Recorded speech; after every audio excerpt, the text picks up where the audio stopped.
Everyone, నేను morning మా bus uncle కొంచెం లేట్గా తీసుకువెళ్ళారనమాట.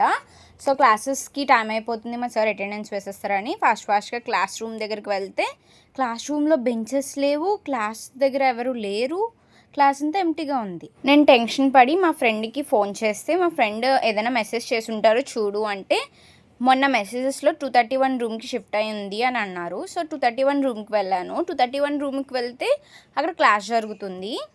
తర్వాత మళ్ళీ 317కి వస్తే మా సార్ 620 క్లాస్ రూమ్కి వెళ్ళమన్నారు.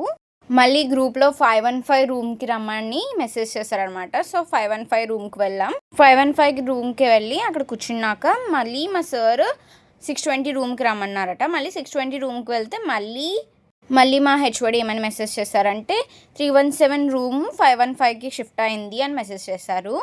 మళ్ళీ 515కి వెళ్తే మా సార్ మళ్ళీ 620కి రమ్మన్నారు. సో ఇంత కన్ఫ్యూజన్ అయిందనమాట పొద్దున్నే ఫస్ట్ క్లాస్లో. సో ఇదంతా కమ్యూనికేషన్ గ్యాప్ అంతే. ఆ తర్వాత 620 రూమ్లో మా ప్రోగ్రామ్ ఎలెక్టివ్ జరిగింది. మార్నింగ్ ఎంత క్లమ్జీ అయిపోయినప్పుడు బ్రెయిన్ అంతా పిచ్చెక్కిపోతూ ఉంటుంది అనమాట. మీ కాలేజ్లో కూడా ఎప్పుడైనా ఇలా జరిగిందా? జరిగితే కామెంట్ చేయండి. ఓకే ఎవ్రీవన్, నెక్స్ట్ వ్లాగ్లో కలుద్దాం. Please follow my insta page. Bye everyone.